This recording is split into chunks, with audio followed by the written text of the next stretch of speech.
$393 billion. I mean, just let that number sink in for a second. That is the peak net worth Larry Ellison hit on September 10th, 2025. It actually made him, very briefly, the absolute wealthiest person on the entire planet. But it really makes you wonder, right? How does a single person even begin to amass that kind of staggering fortune?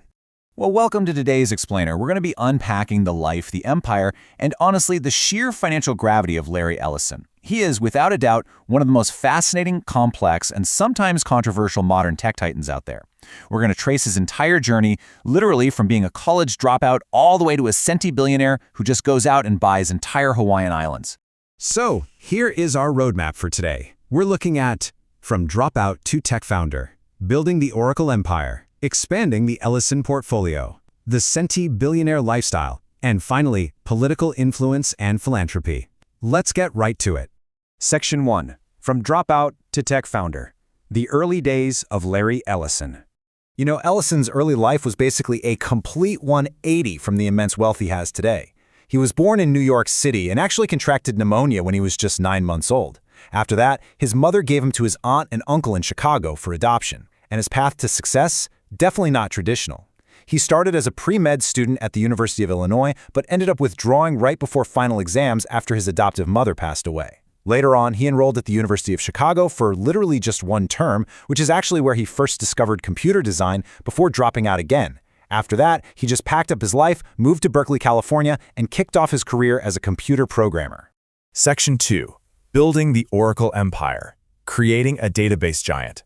So this is where that astronomical wealth actually started. Back in the 1970s, Ellison spotted a massive opportunity in the software landscape. He'd been inspired by a research paper on relational database systems. While working at a company called Ampex, his very first major project was building a database for the CIA, which was codenamed Oracle. By 1977, he and his partners founded software development libraries. And get this, Ellison invested just $1,200 of his own money. From that initial $1,200, they released Oracle version 2 in 1979, and by 1983, they officially became Oracle Systems Corporation. That's the foundation of an empire that would completely dominate global tech. Now, it definitely wasn't all smooth sailing. Right around 1990, Oracle ran into a near-fatal crisis, and it was mostly because of a super aggressive sales strategy called upfront marketing. Basically, they pushed customers to buy the absolute maximum amount of software all at once. This let salespeople book that future value immediately, which obviously meant bigger bonuses for them in the short term. The catch? Well, those future sales didn't always actually materialize. It nearly bankrupted Oracle.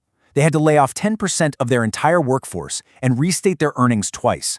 Ellison himself even looked back on it later and called it an incredible business mistake. And this perfectly sets up what I like to call the illusion of billionaire compensation. Back in 2008, Ellison brought in over $84.5 million in total compensation.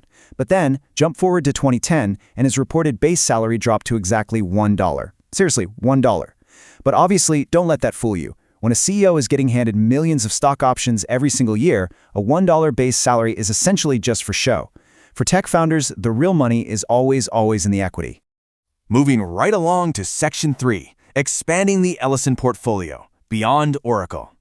Because, right, Ellison didn't just sit back on his Oracle stock. He took that massive success and leveraged it into a wildly diverse set of outside investments. The scale of this portfolio is just staggering.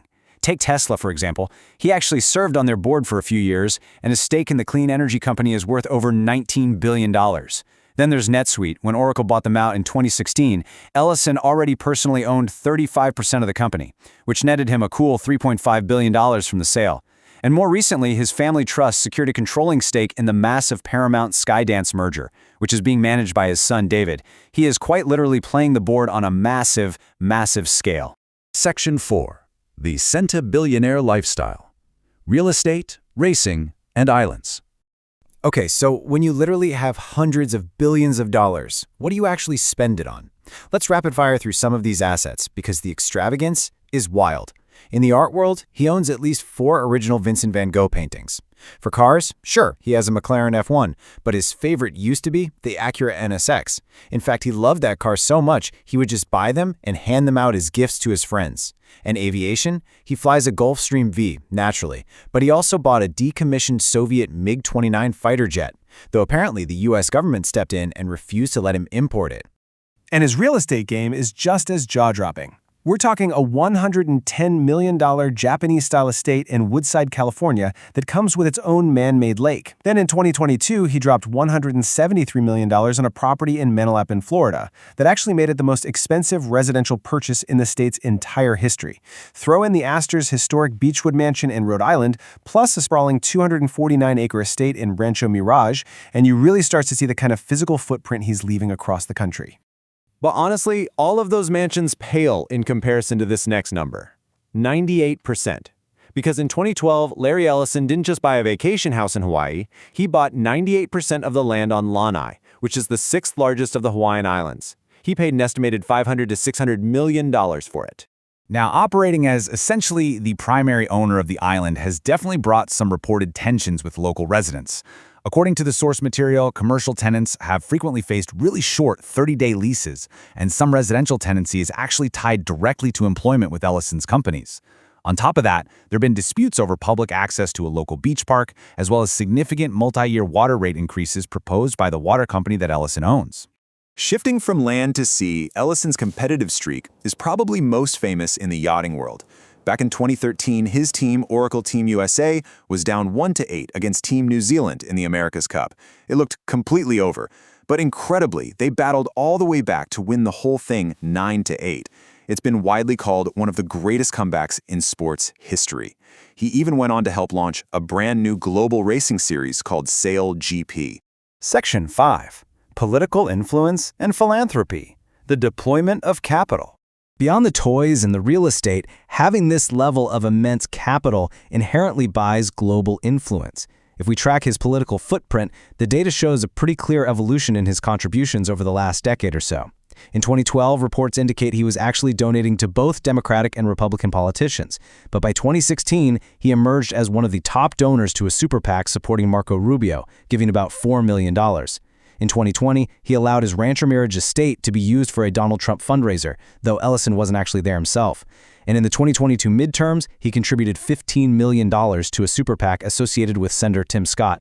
Furthermore, reporting from the Washington Post, which cites court documents, showed that in May 2022, Ellison was on a conference call with figures including Senator Lindsey Graham and Sean Hannity. The source material notes that the primary focus of this specific call was discussing strategies for challenging the legitimacy of the 2020 U.S. presidential election vote. His global footprint extends heavily into the Middle East, too. He's made some massive, record-breaking charitable donations, including $16.6 million to the Friends of the Israel Defense Forces. He maintains close ties with Israeli leadership, even offering Benjamin Netanyahu a seat on Oracle's board back in 2021. Now, his funding of an archaeological excavation in East Jerusalem did draw criticism, and he was also named in a 2019 lawsuit regarding Palestinian land disputes, though it should be noted that the case was completely dismissed by the courts in February of 2024. And on the broader philanthropic front, the numbers are just staggering. He signed the Giving Pledge, which means he's committed to giving away the majority of his wealth. He's donated $200 million to the University of Southern California to build a cancer research center that aims to totally transform medical data analysis. Plus, between 2021 and 2023 alone, he invested $130 million in the Tony Blair Institute for Global Change. And he's pledged hundreds of millions more to help influence global policy. So that leaves us with one really big question to ponder. What is the true legacy of a modern tech titan? When you zoom out and look at this entire journey, from scraping together a $1,200 investment to sitting on nearly $400 billion, from ruthless corporate maneuvering to buying islands, racing yachts, funding cancer research, and shifting political landscapes, the sheer scale of influence that one single individual can wield on a global level is almost hard to comprehend. I really hope this explainer gave you a clearer picture of the absolute empire of Larry Ellison. Thanks so much for exploring this with me.